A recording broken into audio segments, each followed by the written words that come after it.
हाँ, नमस्कार दोस्तों।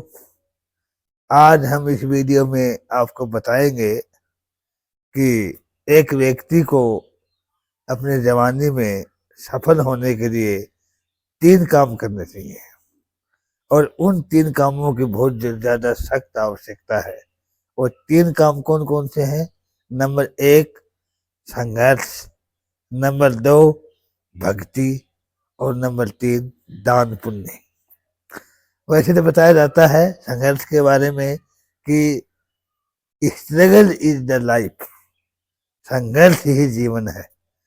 व्यक्ति के जीवन में संकट मुसीबत कष्ट आते रहते हैं। महात्मा गौतम बुद्ध ने भी कहा है कि इंसान को गर्भ से लेकर कब्र तक संकटों का सामना करना पड़ता है। वैसे जीवन युद्ध के मैदान के समान है।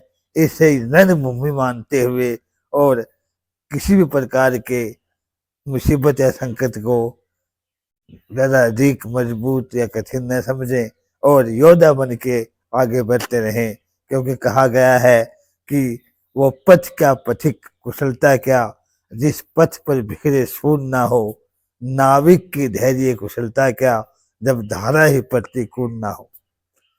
जितने कष्ट कंटकों में है उनका जीवन सुमन खिला, गौरव गंध उन्हें उतना ही यत्र तत्र सर्वत्र मिला।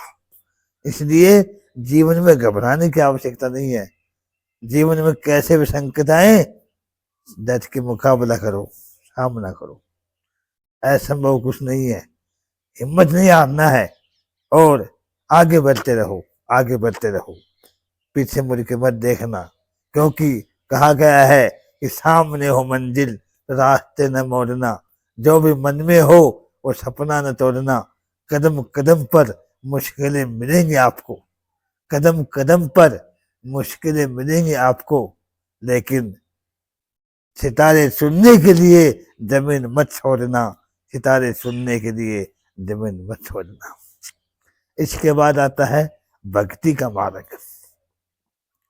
भक्ति का मार्ग एक ऐसा मार्ग है जिसमें हम अपने आत्मा को परमात्मा से मिलाने का मौका पाते हैं।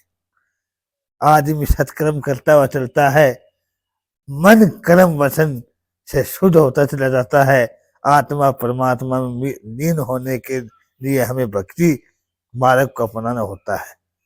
जितने ज्यादा स्मरण करेंगे भगवान का, परमात्मा को याद करेंगे, उतने ज्यादा हमारे विचार शुद्ध होते चले जाएंगे और हम आगे बढ़ते जाएंगे और हमारे विचार शुद्ध होते जाएंगे तो कर्म भी अच्छे बनते जाएंगे, आत्मा शुद्ध हो जाएगी और सभी को अपना समझेंगे। वसुदेव कुटुंबकम, सब अपने हैं, ये विचार हमारे दिमाग में आ जाएगा। सब प्राणी जो जीव जंतु पशु पक्षी सब अपने हैं, ये सृष्टि अपनी है, ये विचार हमारे दिमाग में आएंगे। ये भक्ति का मार्ग है। इसलिए भक्ति का मार्ग अवश्य चुनना चाहिए। किसी न किसी को गुरु मान लेना चाहिए। हम तीस बाबा ढोलिया को, जगन स्वरूप जी महाराज जी को अपना गुरु मान लिया। इन्हीं के शिष्य कृष्ण स्वरूप जी महाराज जी को अपना गुरु मान लिया और एक उच्च कोटि के वैदिक मिसाइल रेडियो सिंगर, उच्च कोटि के भजन उपदेशक महाशय नंदराम वैद बलावा कला से, उसको अपना गुरु मान लिया। अब हमारा जीवन तो इन्हीं को सौंप रखा हमने, तो हम तो इनके ऊपर समर्पित हो गए हैं और भक्ति करते हैं आराम से और सभी को ये संदेश देंगे कि भक्ति करना चाहिए। अंत में नंबर तीसरी बात आती है दान। धन की 3 गति बताई गई हैं। दान भोगम नास्ति यो गतियो भवन्ति वितस्ये, यो न ददाति न भुर्गते तस्य तिस्र गति भवति। दान भोग नाश 3 गति है। जो न दान देता है न भोग करता है, उसकी तीसरी गति नाश हो जाती है। अगर जीवन में सुकून पाना चाहते हो, सुख शांति प्राप्त करना चाहते हो, तो अपनी कमाई का कुछ न कुछ हिस्सा दान दो।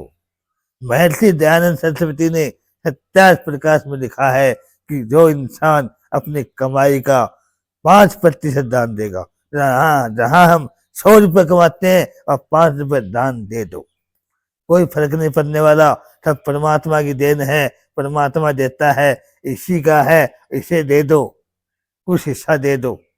जीवन में किसी प्रकार की संकट मुसीबत नहीं आएगी, किसी प्रकार की बीमारी नहीं होगी, और आराम से भव सागर से पार हो जाएंगे। इस भव सागर से पार होने के लिए इन 3 मार्गों को अपनाओ।